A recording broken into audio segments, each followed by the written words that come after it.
हज़रात, अब हमें ऐसा लग रहा है जैसे हम रेगिस्तान से चश्मे की तरफ बढ़ रहे हैं, धूप से साई की तरफ बढ़ रहे हैं, खिज़ां से बहार की तरफ बढ़ रहे हैं, कांटों से चमन की तरफ बढ़ रहे हैं, जिंदगी की बहारों की तरफ बढ़ रहे हैं, जिंदगी की झरनों की तरफ बढ़ रहे हैं। दिलों में इश्क़े नबी के चिराग जलते हैं, दिलों में इश्क़े नबी के चिराग जलते हैं, जभी तो घर में खुशी के चिराग जलते हैं। दिलों में इश्क़े नबी के चिराग जलते हैं, जभी तो घर में खुशी के चिराग जलते हैं। और यजीदियत की हवा क्या इसे बुझाएगी जो करबला में अली के चिराग जलते हैं।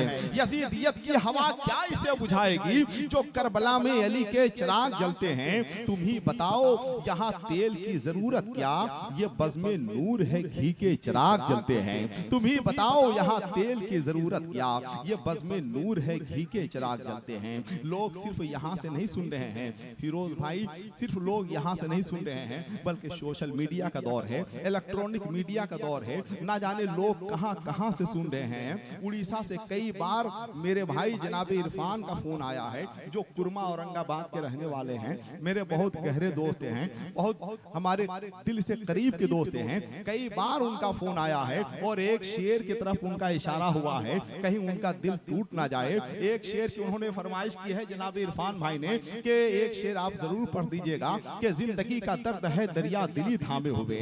हालांकि ऐसे शेर बहुत कम पढ़े जाते हैं जलसों में या नात के मुशायरों में, चूंकि आवाम का लिहाज रखा जाता है, मगर चूंकि यहाँ पढ़े लिखे लोग बैठे हुए हैं, अच्छे लोग बैठे हुए हैं, जीनियस लोग बैठे हुए हैं, ऐसे लोग बैठे हुए हैं जो शेर समझते भी हैं और शेर सुनकर उस पर खातिर खा दाद भी निछावर करते हैं कि जिंदगी का दर्द है दरिया दिली थामे हुए, जिंदगी का दर्द है दरिया दिली थामे हुए, मुफलिसी है दामने शाहन शही थामे हुए। जिंदगी का दर्द है दरिया दिली थामे हुए, मुफलिसी है दामने शाहन शही थामे हुए, और शहर की रंगीनियों में खो गए होशियार सब, और दीवाने हैं तैयबा की गली थामे हुए।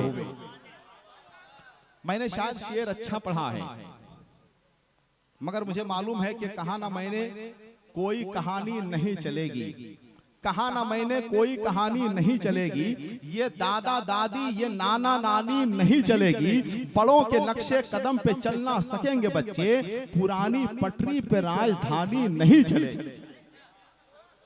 मगर चूंकि मुझे ख्याल रखना है अपने भाई हजरते अल्लामा हबीबुल्लाह फैजी साहब का और मेरे अजीज भाई जनाब मुबारक हुसैन मुबारक का, जब ये लोग बैठे हुए हैं तो जाहिर सी बात है हमारी जिम्मेदारी बढ़ जाती है और शायरी का मेयार तो थोड़ा सा बुलंद होना ही चाहिए। कब तक आप ऐसी शायरी सुनिएगा जिस शायरी से कुछ आप हासिल नहीं कर सकते हैं, इसका मेयार बुलंद होना चाहिए। जब बुलंद लोग बैठे हुए हैं, अजीम लोग बैठे हुए हैं, तो उनकी मौजूदगी में अच्छा शेर पढ़ा जाना चाहिए। मुझे मालूम है कि ये वो दौर है कि जिस दौर में अगर अल्लामा इकबाल होते तो उन्हें शायरी के साथ साथ हवाई फायरिंग भी करना पड़ती, तब कहीं जाके कौम बेदार होती है कि नहीं। लेकिन आप सुन रहे हैं तो जरा अच्छे तरीके से सुन लीजिए। जिनको चाय पिलानी हो आप पिला दीजिए, आराम से सुकून के साथ पिला दीजिए, मुझे कोई एतराज नहीं है, इत्मीनान से पिला दीजिए ताकि फिर बाद में कोई परेशानी ना रहे। सागर भाई आखिरी शेर सुन लीजिएगा। जितने लोग सुनने वाले हैं, जो सुन रहे हैं, जरा एक बार मोहब्बत के साथ बोल दें सुभान अल्लाह। जरा एक बार और मोहब्बत के साथ बोलते हैं सुभान अल्लाह। क्या जिंदगी का दर्द है दरिया दिली थामे हुए, मुफलिसी है दामने शाहन शही थामे हुए, और शहर की रंगीनियों में खो गए होशियार सब, और दीवाने हैं तैयबा की गली थामे हुए। गिर के मर जाओगे तुम लेकिन गिरा सकते नहीं, गौसे आजम की विलायत है अली थामे हुए, अली थामे हुए, गौसे आजम की विलायत है अली थामे हुए। गिर के मर जाओगे तुम लेकिन गिरा सकते नहीं, गौसे आजम की विलायत है अली थामे हुए। हज़रात, ये आप अच्छी तरह से जानते हैं, आपको बताने की जरूरत नहीं है कि निजामत सिर्फ चीखने चिल्लाने गरजने या बरसने का नाम नहीं है। निजामत नाम है ज़बान व अदब की तज़ीनकारी का, निजामत नाम है हुस्न तरतीब की आराइश व ज़ेबाइश का, निजामत नाम है कश्तिये इजलास को आवारा गर्द मौजों के थपेड़ों से निकाल कर साहिल करम तक पहुँचाने का, निजामत नाम है माँ की आंखों से बहते हुए आंसुओं को जज्ब करके सितारा सिफत जुगनू बनाने का। मेरी निजामत की धार इसलिए अलग है कि हम अंधेरे में कभी कोई तीर नहीं चलाते हैं। जैद की टोपी बकर के सर और बकर की टोपी जैद के सर हम कभी नहीं रखते हैं। वरना आजकल तो एक माहौल, एक मिजाज बन गया है, नाज़िमे मुशायरा एक म्यूजिक कैसेट की तरह से बजने लगता है। जो जुमले वो फैज के लिए इस्तेमाल करता है वही बेफैज के लिए इस्तेमाल करता है। कभी कभी तो पता ही नहीं चलता है कि ये फिराक के बारे में बोल रहे हैं या शबे फिराक की तिवालत बयान कर रहे हैं। और ये सजा नहीं तो क्या है कि गोभी के फूल को आबरूए चमन कहना पड़े, कलगी को भिंडी का मर्तबा देना पड़े, लेकिन अदब की सब्जी मंडी में इससे भी नीचे उतरना पड़ता है। नजर नजर में उतरना कमाल होता है, नफस नफस में बिखरना कमाल होता है, बुलंदियों पे पहुंचना कोई कमाल नहीं, बुलंदियों पे ठहरना कमाल होता है। कोई कमाल नहीं, बुलंदियों पे ठहरना कमाल होता है। आइए इस कामयाब तरीन मुशायरे में हम आपका इस्तकबाल करते हैं। हिंदुस्तान के दो अजीम शायर हमारे सामने बैठे हुए हैं, जिसे हजरत हबीबुल्लाह फैजी कहते हैं, हजरत मुबारक हुसैन मुबारक कहते हैं। आइए हम ये चाहेंगे कि अगर आप चाय पी के फारिग हो चुके हैं, जो लोग चले गए हैं वो लोग जितनी जल्द हो सके आ जाएं। सरवर भाई जहां कहीं भी गए वो जल्दी से आ जाएं, इसलिए कि हिंदुस्तान का दो अजीम लहजा हमारे सामने बैठा हुआ है। अब उनके आने से पहले हमारी जिम्मेदारी और बढ़ रही है। हम चाह रहे हैं कि मुशायरा चले तो चलता रहे, उठे तो उठता रहे, पढ़े तो पढ़ता रहे, मगर इसके लिए जरूरत इस बात की है कि आपकी मदद हमें हासिल होनी चाहिए। वरना कश्ती का जिम्मेदार फकत ना खुदा नहीं, कश्ती पे बैठने का सलीका भी चाहिए। थोड़ी सी आपकी जिंदगी अगर मिल गई तो इंशाअल्लाह मुशायरा बहुत बुलंद हो जाएगा। अगर आप बैठे हुए हैं, यहाँ बैठे हुए हैं और इसी जगह बैठे हुए हैं, तो मेरी आवाज से आवाज मिलाइएगा, इसलिए कि बात मेरी है मगर बात किसी और की है। अब आने वाला जो शायर है वो इतना फिक्र, उतनी फिक्र उसकी बुलंद है कि हिंदुस्तान के जिन शायरों से मिलकर मुझे बेपनाह तकवीयत हासिल होती है, मुझे कुव्वत व तवानाई हासिल होती है, उनकी तादाद बहुत कम है, बल्कि मुमकिन है कि उनकी तादाद मेरी उंगलियों की तादाद से ज्यादा ना निकले, इसलिए कि तादाद ज्यादा होनी भी नहीं चाहिए। हिंदुस्तान का वो लहजा यहाँ बैठा हुआ है, वो शायर बैठा हुआ है जो अपने मेयार से कभी समझौता नहीं करता है, जो अपने मेयार से कभी वो बगावत नहीं करता है। हिंदुस्तान के उस लहजे का नाम है हजरत मुबारक हुसैन मुबारक। मुबारक हुसैन मुबारक का हम कोई तारुफ आपके सामने नहीं पेश करेंगे, और इसलिए नहीं पेश करेंगे कि मुबारक हुसैन मुबारक चाहे जितने बड़े शायर हो जाएं, मगर उम्र में बहरहाल मुझसे छोटे हैं, उम्र में बहरहाल मुझसे छोटे हैं। अब कितने छोटे हैं ये जानने के लिए हिसाब का बहुत जानना जरूरी है, जो मुझे आता ही नहीं। अगर मुझे हिसाब आता तो मैं हिसाब में फेल क्यों होता, अगर मुझे हिसाब आता तो मैं हर किसी की तारीफ क्यों करता, अगर मुझे हिसाब आता तो मैं अदब की सब्जी मंडी में बैठकर हीरे की नीलामी क्यों करता।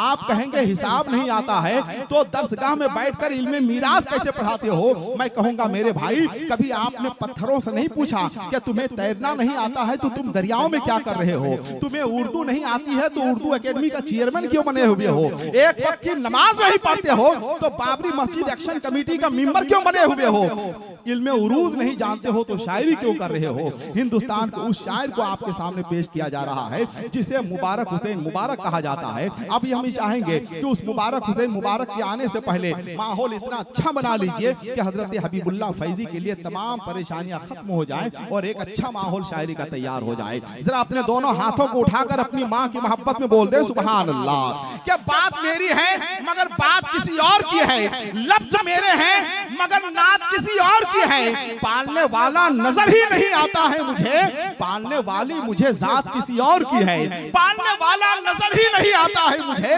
पालने वाली मुझे जात किसी और की है। दिन में पढ़ता हूँ नमाज, रात को लिखता हूँ कलाम, दिन किसी और का है, रात किसी और की है, रात को लिखता हूँ कलाम, दिन किसी और का है, रात किसी और की है।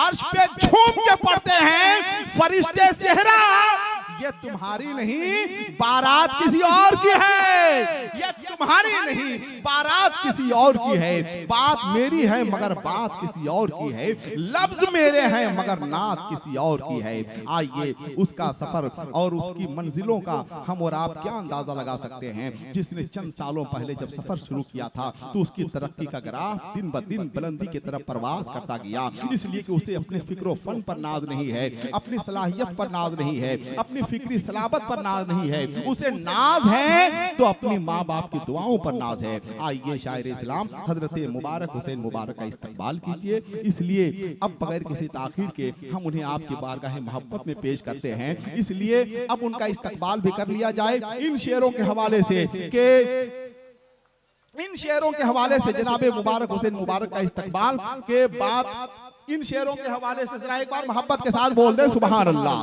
देखिए आप बेतवज्जोही का शिकार होंगे तो मुमकिन है कि हम भी बेतवज्जोही का शिकार हो जाएं, इसलिए मोहब्बत के साथ आप बेदार हो जाएं कि फज़ाए इश्क में, फज़ाए इश्क से जब आसमान भरते हैं, फज़ाए इश्क से जब आसमान भरते हैं, बगैर पर के परिंदे उड़ान भरते हैं। हुजूर आपके बहते हुए पसीने से, हुजूर आपके बहते हुए पसीने से हमारे घर के सभी इत्रदान भरते हैं। हुजूर आपके बहते हुए पसीने से हमारे घर के सभी इत्रदान भरते हैं। मैं एक चिराग हूं शायद इसीलिए जुगनू, मैं एक चिराग हूं शायद इसीलिए जुगनू मेरे खिलाफ हवाओं के कान भरते हैं।